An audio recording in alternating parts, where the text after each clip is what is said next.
What's up guys, my name is Matt Hotchkiss and this is my 2005 BMW 325 Ci, or at least what's left of it.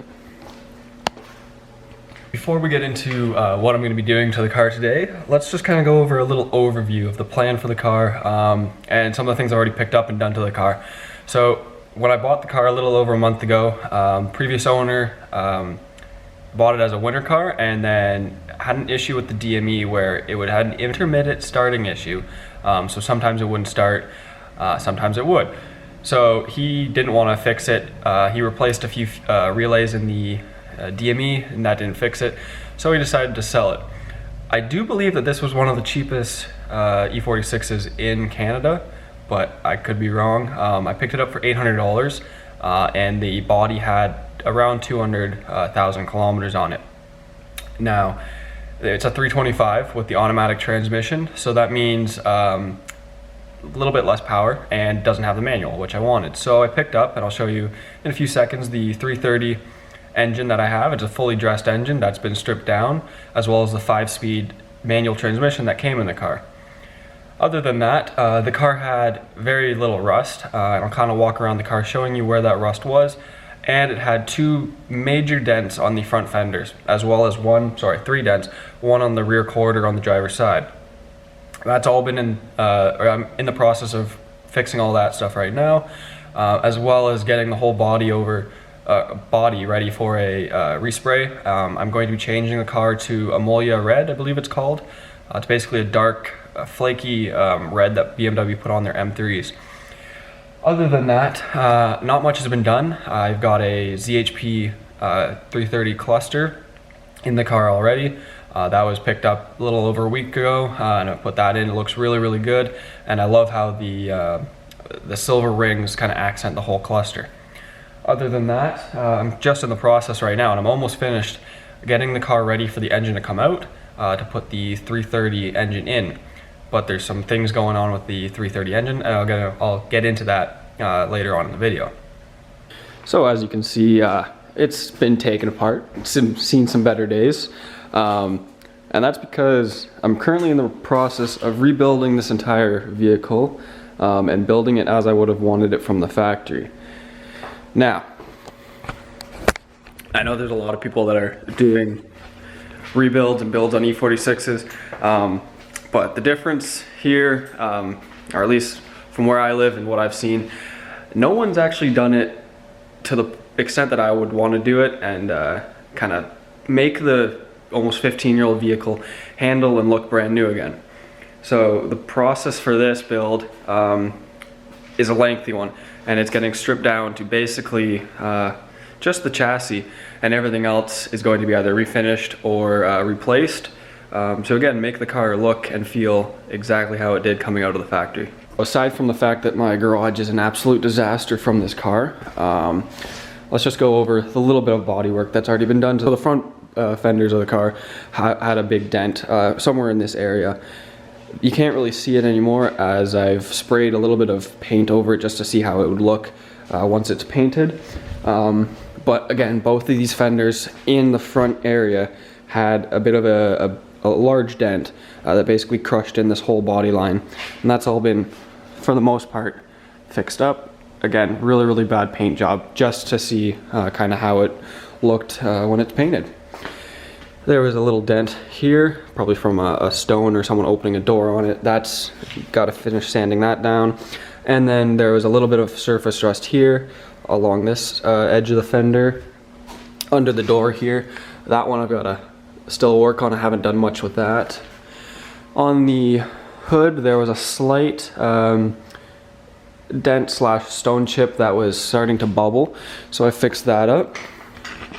Walking around to the passenger side, this door you can see clearly where it was sprayed over. There's a common issue with E46s because of the trim piece that goes along here in the door. Water gets behind it and starts rusting it up. So in this area there was a little bit of, that was the biggest rust spot. Again, it was just bubbling, not anything through the door, just surface rust, but cleaning it up. Got to sand that down one more time, maybe put another coat of Bondo on that. Rear fenders are looking okay. A little bit of touch-up work needs to be done here. As you can see, it's down to the metal. That's just me grinding down the little bubble rust. The back of the car you're not going to be able to really see, but it is an LCI, which I really like, so I've got the LED taillights. Going into the car is a disaster. So, as I'm doing a manual swap, I've got the automatic gear selector taken out. That's almost ready to pull the wire through once I get the transmission disconnected. But for the most part, I just took all the seats out. I'm a detailer, so I shampooed the carpet, got everything kind of clean enough for me to work in it and feel comfortable without feeling too gross. Back seats are out. I was checking the fuel pumps. That's going to kind of help me in this video anyways. I started by putting a black headliner. So yeah, I started putting the black headliner in, and there's still something on the camera lens, I'm sorry. But I think it looks a lot more modern and really brings something to the interior of the car. I'm waiting on the little plastic pieces and the little miscellaneous items for the interior, all black of course. But for the most part, nothing's really been touched in here. The cluster you can see there. So yeah, that's the ZHP cluster. I think it adds to the sporty aspect of the car, and when you're driving the car, that's one of the major things you're looking at, so it helps with the driving aspect of things. 5-speed manual transmission from a 330, as well as the 330 engine. The previous owner was swapping to an S55, so the engine has 140,000 kilometers on it, a lot less than the 200-ish that this 325 has. But so here's the engine, again all stripped down, going to be going on that hoist right there. Once I get my engine hoist, cherry picker, whatever you want to call it. So there's the engine, very clean. I'm going to be stripping it down, doing a full gasket job on it. Although there's not many leaks, the oil pan gasket has a slight leak on it. The filter housing had a major leak, and that's where all this gunk is coming from. I'm going to be replacing all the intake seals, as well as the exhaust manifold gaskets. Full pulley kit on the front of the engine with new water pumps, thermostats, basically refreshing the entire engine, get it to be reliable and not have to worry about it for a bit. Going to be doing a valve cover gasket, as well as I'm going to be rebuilding the Vanos solenoid units, and I'm getting, I can't pronounce the name of it, but I'm going to get cams. I'll put the name of the cams somewhere on the screen. But I believe they're the 265 cam, so it's a little bit more aggressive than the ZHP cam, so it hopefully will get. Gotta clean up the garage because I don't want to work in filth, and it's pretty messy if you ask me. So yeah, let's clean up the garage. Hopefully the heater will go a little bit longer and be a bit more warm. And we'll get going with the subframe removal.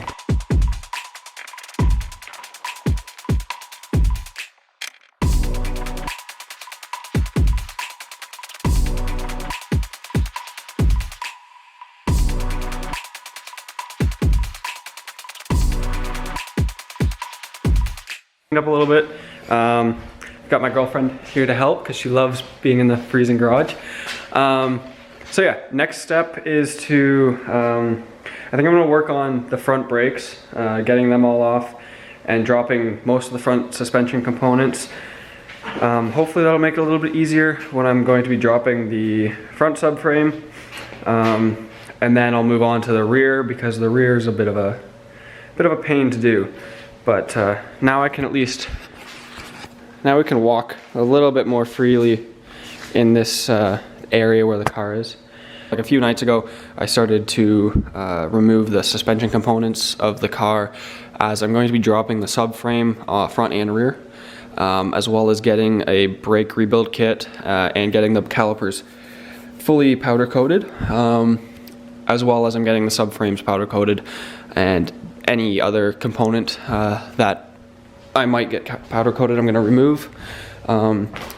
Also going to be dropping the subframe to do bushings and mounts and all that, to clean up the whole car again. So that's kind of what I'm in the process of today. Got to do this side still and the rears. Basically today, the goal is to remove the subframes, front and rear, get all the bushings out, and get anything that I need powder coated kind of prepped.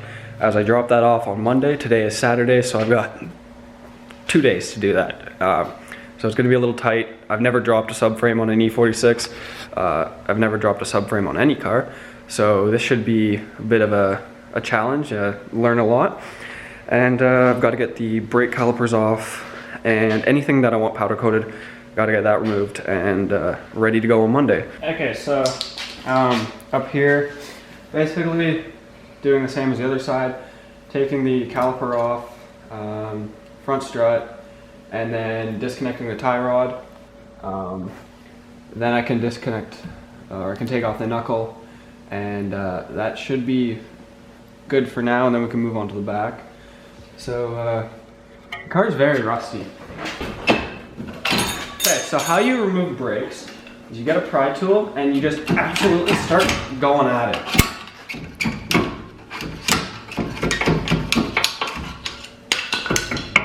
Until it comes off. Alright, so now I've got to disconnect the brake line hose, which is held on by a 13 mil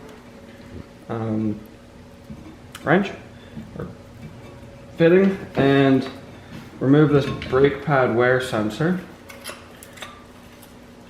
which is proven to be more difficult than I anticipated, because I think it's connected. Everything's so rusty, it's hard to tell. So now that it's broken free, I can take that slide pin off again and then spin the caliper off.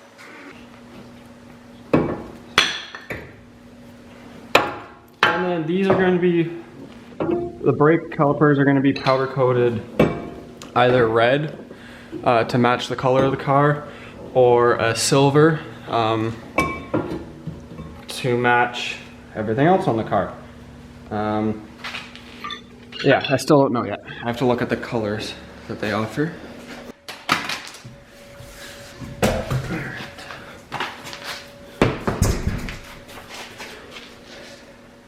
I don't think it's that hard to remove it, it's just a lot of weird shit, if that makes any sense. But I'm going to start with the calipers again. Alrighty, so I got all the brakes and calipers off, drained all the fluid out of them, and now I'm going to be moving on to the rear subframe. I have no clue what I'm doing, and holy I got a lot of stuff on my face. So yeah, here's all the rear calipers, very rusty and well worn. I think the plan is that I'm gonna go like a silver on them, kind of the color of the car. I think that'll pop really nicely with the red paint on the car. But again, I'm gonna check out some other cars, see what they have, see what I like. Yeah, so for the subframe, I'm pretty sure I have to remove all the suspension, or most of it. But that doesn't matter because I'm putting coilovers on and a bunch of suspension parts, so that's not a big deal. Then I've got to figure out how to remove the diff, and since this is a Canadian car and rust is a thing here, that's probably not going to be easy. Everything's probably going to be seized, but we'll try and get it done today. If not, I'll work on it tomorrow, but it's got to be done by Monday at the very latest, because that's when the powder coating company wants them. And yeah, I got a bit of a time constraint here. Okay, so I'm under the car right now, and as you can see, I've got the front, let me get my flashlight. I've got the front drive shaft bolts out. I've got one bolt holding the center bearing in place, and then down here is where the rear subframe is, and right now I'm just working on removing the last two bolts out of the drive shaft where it meets up with the diff. You can see the first two diff mounts right there and there, and then there's 2 in the back, that circle thing right there, and then again, can't see it, but behind the diff over there.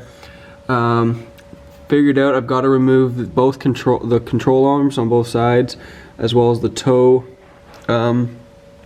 bar, whatever you want to call it. Then once that's all out, I can start releasing the subframe bolts and slowly lowering the subframe. I've got to snake through the e-brake cables, which is that one right there, that line, and then again right there on the other side. Got to snake those through the subframe, and they come out right here. So we finally got the drive shaft out. That was seized in there quite well. So the E46s have like a little ridge, and it was covered in rust, so I had to use a big pry bar to get that out. Now that that's out of the way, all that's left to do is remove lower control arms and the tie rods. I just have to disconnect those from the knuckle, and then remove the 4 bolts for the subframe and feed the handbrake line through, and it should come out. So I was able to lower the subframe a little bit. So I've got it supported under with a jack, and you can see right through it. I've just got to pry down on the front mounts a little bit more, and the subframe should come out nicely.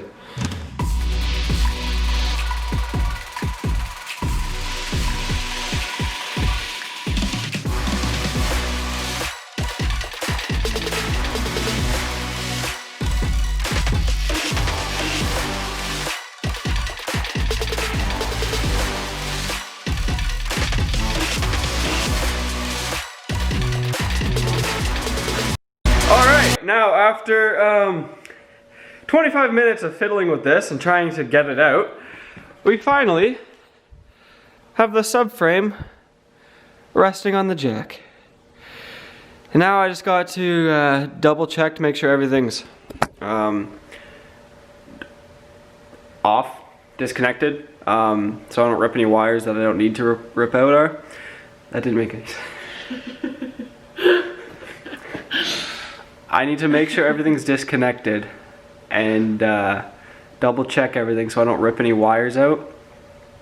But for the most part, it's looking pretty good, and I can drop this now. Thank God.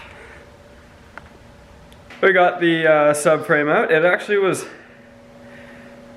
yeah, I'm not gonna say it was easy. It wasn't easy. Okay, so subframes, it looks a lot worse than it actually is. So all this rust right here is just bubbled paint from the factory. BMW uses really bad paint for all their underbody components. So yeah, this is getting sent off tomorrow once I've stripped it all down to get powder coated and refinished. Just soaking everything in penetrating oil to free all the rust and make it a little bit easier to take apart. And while that's kind of seeping in, I'm gonna let it sit for like 10 minutes. I'm gonna start to work on cleaning the block of the engine, because again I want to spray it the same color as the transmission over there, which is like the aluminum paint. And I think because I'm doing a black engine bay, having like a bright, nice looking engine will kind of be a centerpiece. So there was a heavy oil leak on the oil filter housing, so a lot of gunk in this area, but for the most part the engine's pretty clean, and with a little bit of brake clean should come out pretty nice and ready to paint. Anyways, with that all being said, this will be the end of the video.